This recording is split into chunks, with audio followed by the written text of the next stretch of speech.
Here are some of the matters drawn from public sources alone, since that is all we can discuss in this setting, that concern us and we believe should concern all Americans. In early July, Carter Page, someone candidate Trump identified as one of his national security advisors, travels to Moscow on a trip approved by the Trump campaign. While in Moscow, he gives a speech critical of the United States and other Western countries for what he believes is a hypocritical focus on democratization and efforts to fight corruption. According to Christopher Steele, a former British intelligence officer who is reportedly held in high regard by U.S. intelligence, Russian sources tell him that Page has also had a secret meeting with Igor Sechin, CEO of the Russian gas giant Rosneft. Sechin is reported to be a former KGB agent and close friend of Putin's. According to Steele's Russian sources, Page is offered brokerage fees by Sechin on a deal involving a 19% share of the company. According to Reuters, the sale of a 19.5% share of Rosneft later takes place with unknown purchasers and unknown brokerage fees.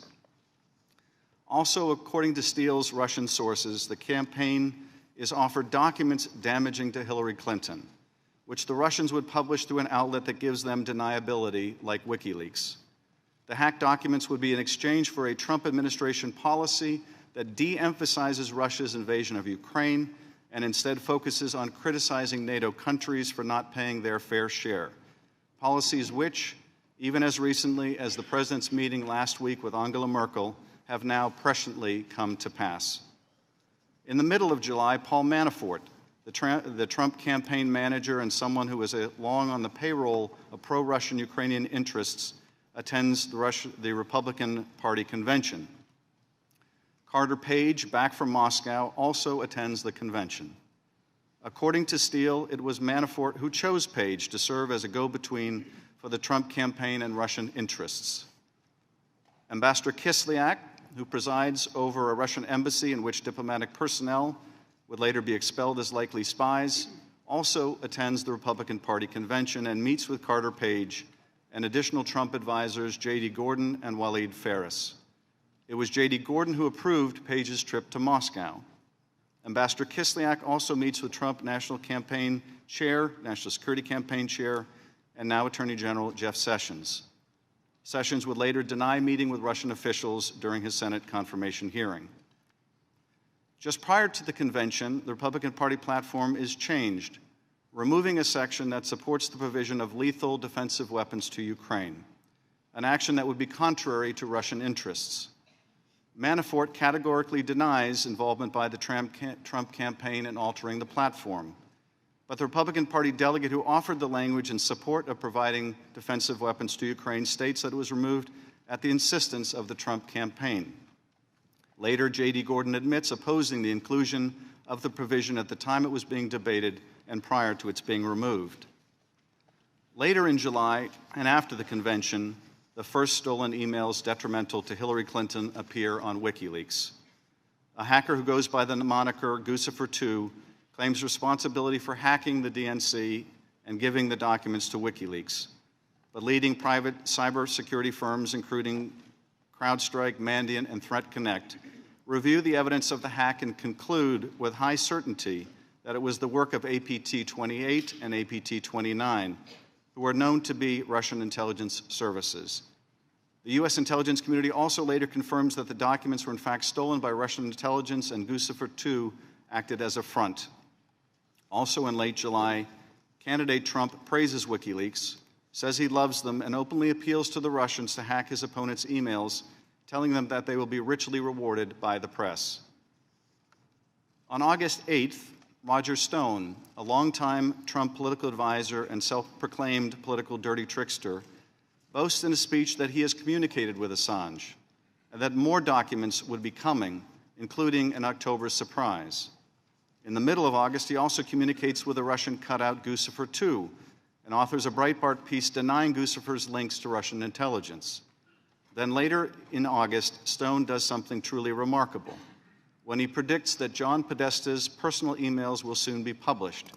Trust me, he says, it will soon be Podesta's time in the barrel, #CrookedHillary. In the weeks that follow, Stone shows a remarkable prescience. I have total confidence that WikiLeaks and my hero, Julian Assange, will educate the American people soon, he says. Hashtag lock her up. Payload coming, he predicts, and 2 days later, it does. WikiLeaks releases its first batch of Podesta emails. The release of John Podesta's emails would then continue on a daily basis up until the election. On Election Day in November, Donald Trump wins. Donald Trump appoints one of his high-profile surrogates, Michael Flynn, to be his national security advisor. Michael Flynn has been paid by the Kremlin's propaganda outfit RT in the past, as well as another Russian entity. In December, Michael Flynn has a secret conversation with Ambassador Kislyak about sanctions imposed by President Obama on Russia over its hacking designed to help the Trump campaign. Michael Flynn lies about this secret conversation. The vice president unknowingly then assures the country that no such conversation ever happened. The president is informed that Flynn has lied and Pence has misled the country. The president does nothing. 2 weeks later, the press reveals that Flynn has lied, and the president is forced to fire Mr. Flynn. The president then praises the man who lied, Mr. Flynn, and castigates the press for exposing the lie. Now, is it possible that the removal of the Ukraine provision from the GOP platform was a coincidence? Is it a coincidence that Jeff Sessions failed to tell the Senate about his meetings with the Russian ambassador, not only at the convention, but a more private meeting in his office and at a time when the U.S. election was under attack by the Russians? Is it a coincidence that Michael Flynn would lie about a conversation he had with the same Russian ambassador, Kislyak, about the most pressing issue facing both countries at the time they spoke, the U.S. imposition of sanctions over Russian hacking of our election designed to help Donald Trump?